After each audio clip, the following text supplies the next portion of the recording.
தமிழக அரசியல் களம் 2026 சட்டமன்ற தேர்தலை நோக்கி அனல் பறக்க தொடங்கியுள்ள நிலையில் சமூக வலைதளங்களில் விஜய் மற்றும் அவரது தமிழக வெற்றி கழகம் குறித்த பல்வேறு வதந்திகள் காட்டுத்தீயாகவும் பரவி வருகிறது.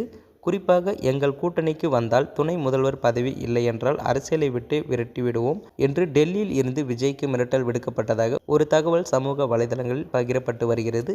திமுகவிற்கு எதிரான வாக்குகளை பிரிக்காமல் தங்களுக்கு சாதகமாக செயல்பட வேண்டும் என்றும் டெல்லி மேலிடம் அழுத்தம் கொடுப்பதாக கூறப்படும் இந்த செய்திகள் அரசியல் வட்டாரத்தில் பெரும் பரபரப்பை ஏற்படுத்தியிருக்கு. இந்த வதந்திகளுக்கு முக்கிய காரணமாக அமைந்தது கடந்த ஜனவரி 12 மற்றும் 19ஆம் தேதிகளில் விஜய் டெல்லிக்கு சென்று சிபிஐ விசாரணைக்கு ஆஜரான நிகழ்வுதான்.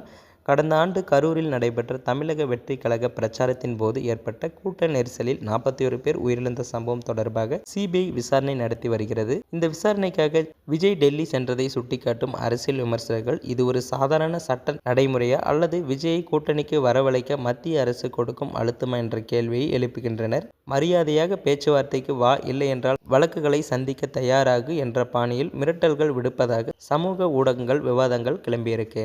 மறுபுறம் சில அரசியல் தலைவர்கள் விஜய்க்கு எதிரான சிபிஐ நடவடிக்கையை மத்திய அரசு தனது கூட்டணிக்காக பயன்படுத்துவதாக வெளிப்படையாகவே குற்றம் சாட்டியிருக்காரு. விஜயை பாஜக கூட்டணிக்குள் இழுக்கவே இந்த சிபிஐ விசாரணை ஒரு கருவியாக பயன்படுத்தப்படுகிறது என்றும் கருத்து தெரிவித்து வருகிறாங்க.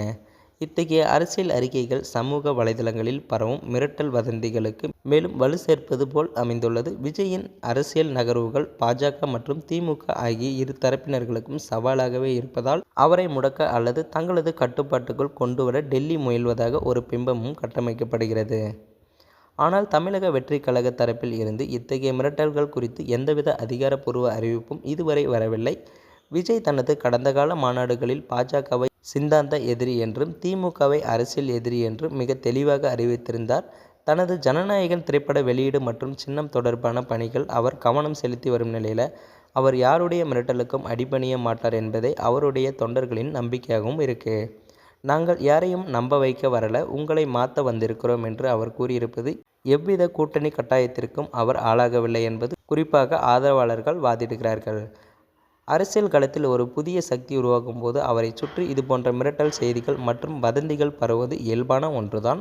குறிப்பாக திமுகவின் வாக்கு வங்கியை பிரிக்கக்கூடிய ஒரு சக்தியாக விஜய் பார்க்கப்படுவதால் அவரை தங்களது பக்கம் இழுக்கும் அனைத்து முன்னணி கட்சிகளுக்கும் திரைமறைவு வேலைகளில் ஈடுபட வாய்ப்புள்ளது. துணை முதல்வர் பதவி என்ற ஆசை காட்டிய அல்லது வழக்குகளை காட்டி மிரட்டியோ ஒருவரை அரசியலில் நிலைநிறுத்த முடியாது என்பதை வரலாறு உணர்த்தியுள்ளது. மக்கள் ஆதரவு இருக்கும் வரை டெல்லியின் அழுத்தங்களோ அல்லது சமூக வலைதள வதந்திகளோ ஒரு கட்சியின் வளர்ச்சியை தடுத்துவிட முடியாது.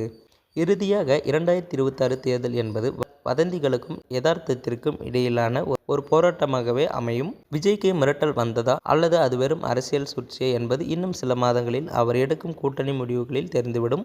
அதுவரை ஆதாரமற்ற வதந்திகளை நம்பாமல் தேர்தல் களத்தின் உண்மையான நகர்வுகளை கணிப்பதே சிறந்ததாகும். விஜயின் விசில் சத்தம் யாருக்கு சாதகமாக ஒலிக்கப் போகிறது என்பதை தீர்மானிக்கப் போவது டெல்லி அல்ல, தமிழக மக்கள் தான். வதந்திகளை தாண்டி களத்தில் அவர் எடுக்கும் ஒவ்வொரு அடியும் தமிழக அரசியல் அடுத்த கட்டத்தை தீர்மானிக்கும். அந்த தகவலை பற்றி நீங்கள் என்ன நினைக்கிறீங்கிறத மறக்காமல் கமெண்ட்டில் சொல்லுங்கள். வரும் 2026 சட்டமன்ற தேர்தலில் யார் முதலமைச்சராக வந்தால் நல்லா இருக்கும்ன்றதை கமெண்ட்டில் சொல்லுங்கள். உங்களுடைய ஓட்டு யாருக்குன்றதை மறக்காமல் சொல்லுங்கள்.